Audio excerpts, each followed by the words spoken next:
Today Dong Fu invites you to listen to the Dhammapada, one of the Dharma of Buddha Shakyamuni.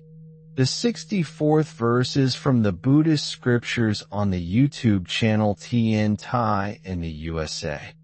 Though all his life a fool associate with a wise man, he no more comprehends the Dharma than a spoon tastes the flavor of the soup. This verse is a lamp shining on the path of practice. The Buddha is telling us that wisdom is not gained by mere association. To be near a wise teacher is a blessing. But if the heart is closed, the Dharma cannot enter. Just as a spoon rests in the soup, yet never tastes its flavor, so too can one live near the wise, yet never taste the Dharma. To understand Dharma, one must practice. One must taste it directly. The Buddha compared this to eating food. Reading the menu does not satisfy hunger. Smelling the aroma does not fill the body. Only eating gives nourishment. In the same way, hearing Dharma does not transform the heart unless it is lived. Friends, let us reflect. How often do we listen to words of wisdom but fail to practice them? We may hear of compassion, yet continue with anger. We may hear of mindfulness, yet continue with distraction. This is like the spoon in the soup, close to flavor but never tasting. The Buddha's verse is both gentle and firm. It awakens us to true practice. Association with the wise is precious, but without sincerity, it remains empty. The fragrance of flowers fills the air, but if we do not breathe deeply, we never know it. The Dharma fills the world, but if we do not open our hearts, we never taste it. Let us consider a story from the time of the Buddha. There was a man who followed the Sangha wherever they went. He loved to sit among the monks. He listened to every sermon, but his heart was distracted. He only admired their robes and their discipline. Years passed, yet he remained unchanged. One day the Buddha said to him, "You are like a spoon resting in soup, always present but never tasting. To taste, you must practice." The man was shaken. He began to meditate, to keep the precepts, to cultivate kindness. Slowly the flavor of Dharma touched his heart. He bowed to the Buddha with tears of gratitude. Beloved friends, the verse is a reminder not to be content with outer closeness. True closeness is in the heart. A student may sit far from the teacher but practice sincerely and awaken. Another may sit near every day but never awaken. The difference is in practice, not distance. In our daily lives we may be near Dharma. We may have books of sutras, recordings of teachings, statues of Buddhas. Yet if we do not open our hearts, we are like the spoon, surrounded but untouched.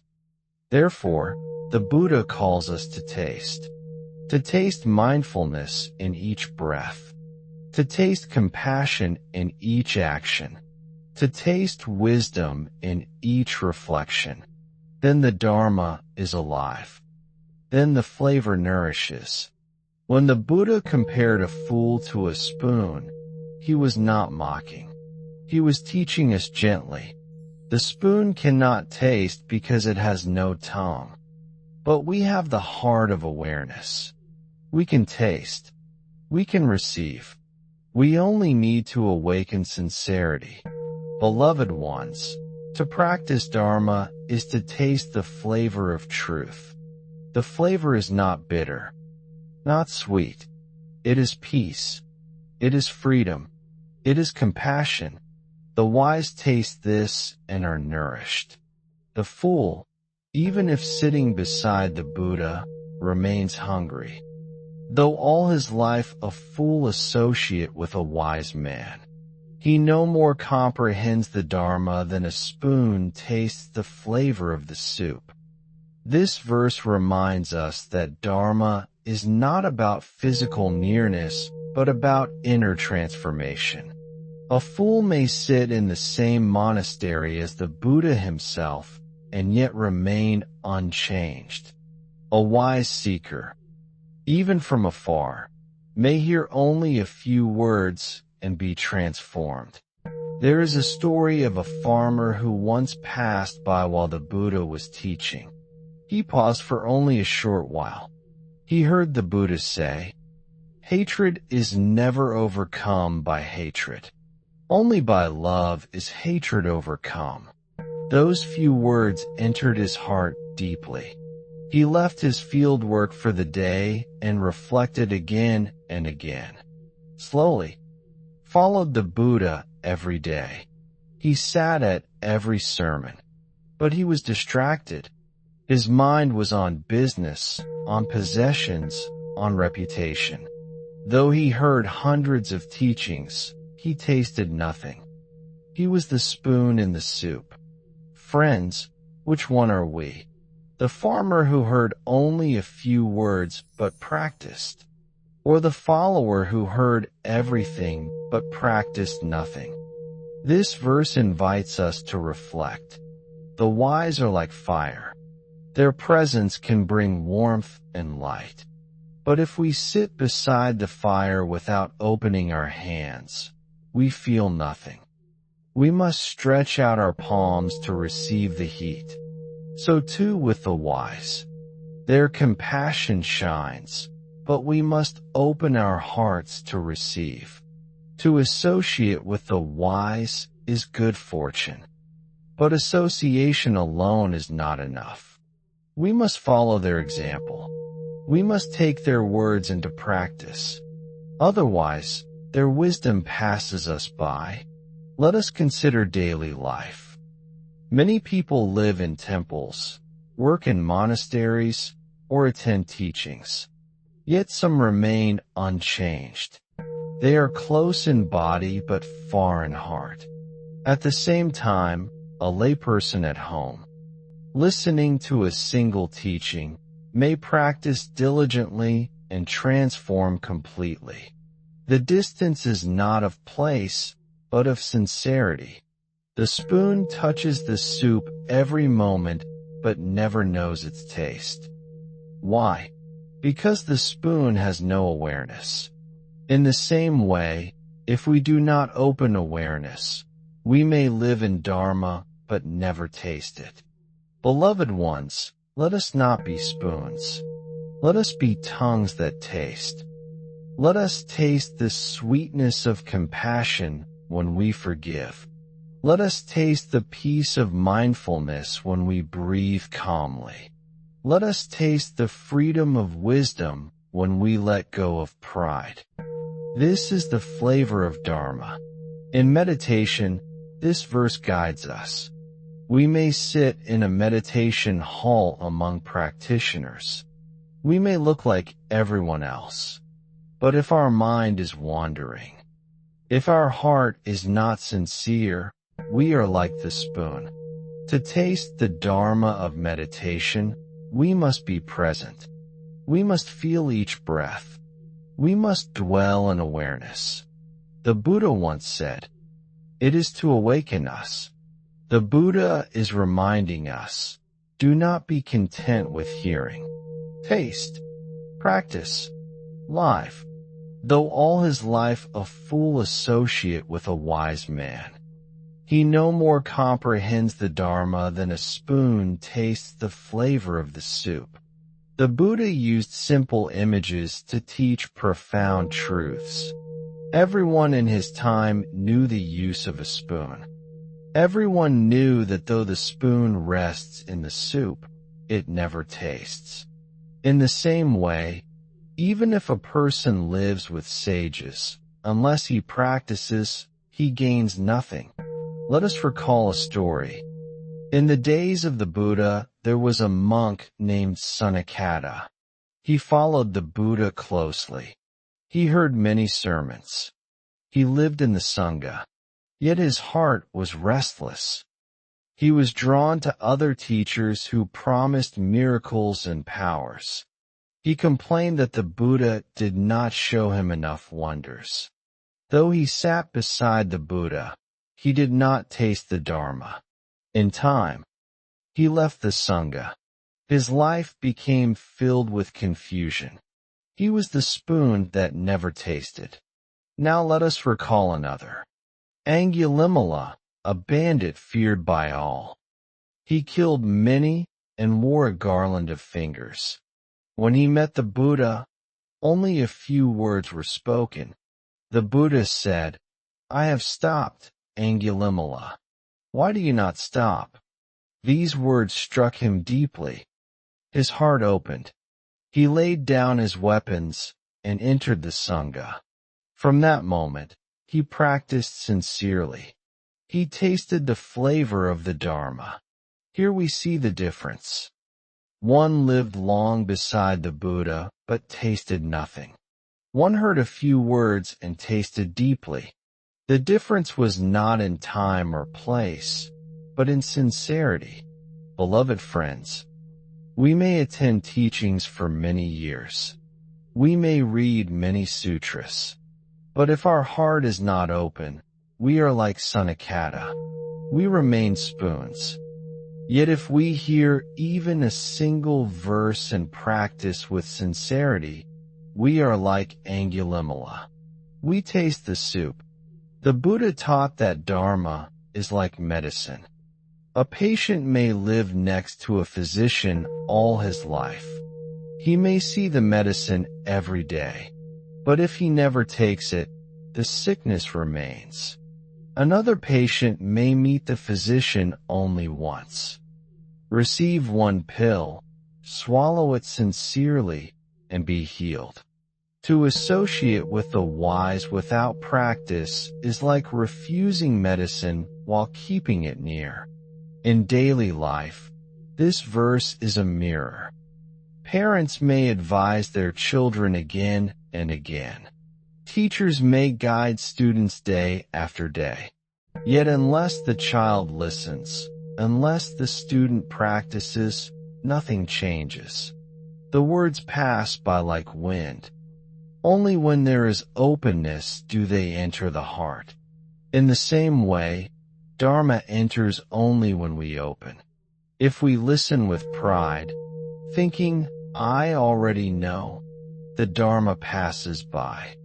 If we listen with distraction, thinking of other matters, the Dharma passes by. If we listen with sincerity, even one sentence transforms us. Beloved ones, let us taste the Dharma, not only with ears, but with life. When we are told, "Be mindful," let us breathe with mindfulness. When we are told, "Be compassionate," let us forgive. When we are told, "Let go," let us release clinging. Then the flavor touches us. Then the soup nourishes. The flavor of Dharma cannot be described fully in words. It is like the taste of honey. One may speak of its sweetness, but only when placed on the tongue is it known. The wise can describe Dharma, but only practice reveals it. In the Jataka tales, the Bodhisattva was once born as a wise teacher of animals. Many creatures gathered to hear him. A foolish monkey came every day. He sat close to the Bodhisattva, but he never practiced. He only mimicked the words to impress others. In time, he fell into danger because of his pride. Another animal, a humble deer, came once and listened sincerely. He practiced what he heard and lived peacefully. Again we see the same truth. Nearness without practice is nothing. Sincere practice, even once, is everything. Friends, the Buddha's verse calls us to honesty. Are we spoons or are we tasters? Do we only sit near wisdom or do we live it? This reflection itself is Dharma practice. To ask sincerely, am I tasting or am I only near, is already a step toward tasting. The soup of Dharma is endless. Its flavor is peace. Its nourishment is liberation. It is offered freely to all beings. The Buddha does not withhold, but only those who taste receive. Though all his life a fool associate with a wise man, he no more comprehends the Dharma than a spoon tastes the flavor of the soup. Imagine a person who builds a kitchen full of delicious food but never eats. He remains hungry. Another person with only one small bowl of rice eats with gratitude and is nourished. In the same way, one may live among monks, hear Dharma all day, but without practice remain hungry. Another may hear only a single verse and practice with sincerity and be nourished. This verse is an invitation to taste directly. Friends, let us ask ourselves gently, have I been only near Dharma? Do I collect books of sutras but never read them? Do I listen to talks but never apply them? Do I speak of compassion but fail to forgive? If so, I am the spoon. But if I breathe mindfully even for a moment, if I forgive even once, I have tasted. The Buddha once told his disciples, better than reciting 100 verses without meaning is to recite a single verse with understanding. In the same way, better than a lifetime near the wise without comprehension is a single moment of true tasting. There is a beautiful story of a woman named Nanda. She was not learned. She could not recite scriptures, but she kept one teaching in her heart: do no harm. Be kind. She lived this teaching each day. She cared for the sick, fed the hungry, and forgave those who hurt her. When she passed away, the Buddha said she had walked far on the path. She had tasted the soup. Compare her to Devdatta, cousin of the Buddha. He lived close to the Blessed One. He heard every teaching. He walked beside the Enlightened One for years. Yet his heart was filled with jealousy and ambition. Though he sat at the same table, he never tasted. He was the spoon. The verse is simple, but it is also sharp like a sword. It cuts away our illusions. It asks us, are you practicing, or only sitting close? In meditation, this is clear. We may sit for hours, our body still, but if our mind is chasing thoughts, we are like the spoon. We touch the surface, but not the flavor. But even a few minutes of true mindfulness, of being present with each breath, is tasting the soup. In chanting, too, 1,000 chants without heart are like a spoon. But one chant with full awareness and devotion is tasting. The Dharma is not in the sound. It is in the heart. Beloved ones, let us take this verse into our daily life. When we hear Dharma, let us pause and ask, how will I live this today? If we hear about compassion, let us practice compassion that very day. If we hear about mindfulness, let us practice mindfulness with our next breath. If we hear about letting go, let us release one small attachment now. This is tasting. The wise are like a fragrant flower. The fool who walks past without smelling remains untouched. Another who pauses to inhale even once carries the fragrance in his heart. The wise may live among us. The Dharma may fill our world, but only tasting gives us fragrance. The Buddha's compassion is vast. He gives the soup of Dharma to all beings without limit. He no more comprehends the Dharma than a spoon tastes the flavor of the soup. Friends, this verse is also about sincerity. To sit with the wise but not open the heart is like keeping a treasure chest locked while sitting upon it. The treasure is there, but it is never used. In the scriptures, there was a disciple named Pukkasati. He had never met the Buddha, but he believed deeply in his teaching. He practiced sincerely on his own. One day he met the Buddha without knowing it was him. The Buddha gave him only a short discourse. Because his heart was ready, Pukkasati attained deep realization. Though he had not spent years near the Buddha, he tasted the flavor of the soup. Another disciple, however, lived in the monastery for decades. He memorized many verses but did not practice. When asked about compassion, he could explain, but in his daily life, he was harsh. When asked about mindfulness, he could recite instructions, but his own heart was distracted. Though he held Dharma words, he never tasted Dharma flavor. He remained the spoon.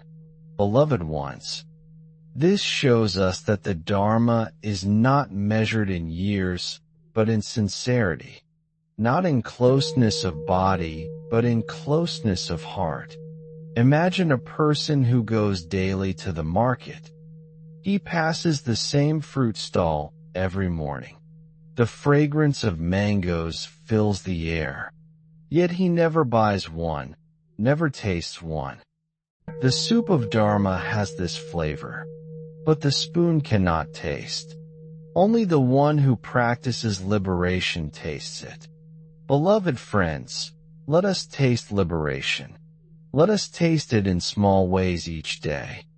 When we let go of one anger, we taste freedom. When we forgive one person, we taste freedom.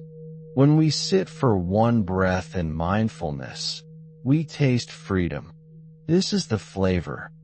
There is a Jataka tale of a wise turtle who lived near a pond with many fish. He often spoke about the taste of fresh water. The fish who listened carefully and swam deeply into the pond felt the freshness themselves. But one proud fish only repeated the turtle's words without diving deeper. The proud fish who only spoke about water perished. So too with Dharma. Words are not enough. The Buddha did not ask us to be scholars. He asked us to be practitioners. He did not praise the one who memorized the most. He praised the one who lived the Dharma. He said, just as a beautiful flower may have color but no fragrance, let us take one teaching each day and live it. If we hear, be mindful, let us walk with mindfulness. If we hear, be kind, let us speak with kindness. If we hear, let go, let us release one burden. This is how the soup is tasted. The wise do not ask us to admire them. They ask us to practice. The Buddha did not say, worship me. He said, walk this path. Friends, let us not mistake presence for practice. Let us not mistake words for wisdom. Let us not mistake nearness for realization. Let us be tasters, not spoons. Though all his life a fool associate with a wise man, he no more comprehends the Dharma than a spoon tastes the flavor of the soup. Beloved friends, one moment of presence is more precious than 1,000 distracted hours. When we listen to Dharma, let us not merely collect words. Let us let each word be like a seed planted in the soil of our heart. If watered with mindfulness, each seed will grow into compassion and wisdom. When we walk, let us not only move our feet, let us taste each step. The ground beneath us is solid. The air around us is fresh. This is tasting. When we chant, let us not only recite sound. Let us let each syllable vibrate in the heart. The flavor of Dharma is freedom. The flavor of Dharma is compassion. The flavor of Dharma is peace. Let us be humble. Let us admit when we have not tasted. That humility itself is tasting. Many words, many teachers, many teachings. But do we taste? Do we stop? Do we breathe? Do we live? This is the question. The Buddha is compassionate. He does not withhold the soup. The bowl is before us. The fragrance rises. The flavor is present. But we must put down our distractions. We must lift the spoon to our lips. We must taste. The path is simple. Sit. Breathe. Be kind. Forgive. Let go. Smile. This is tasting. The one who tastes even a little begins to change. Peace arises. Compassion grows. Wisdom shines. Beloved ones, let us walk together on this path. Not as spoons, but as tasters. Not as collectors, but as practitioners. Not as hearers only, but as doers. May every day bring us closer to tasting the true flavor of Dharma. May every breath bring us nearer to freedom. May every act of kindness be a step toward Buddhahood. Thank you for watching my video. Disciples and sentient beings, all of whom will attain Buddhahood. Remember to like, share, and subscribe to my YouTube channel. I really appreciate your time.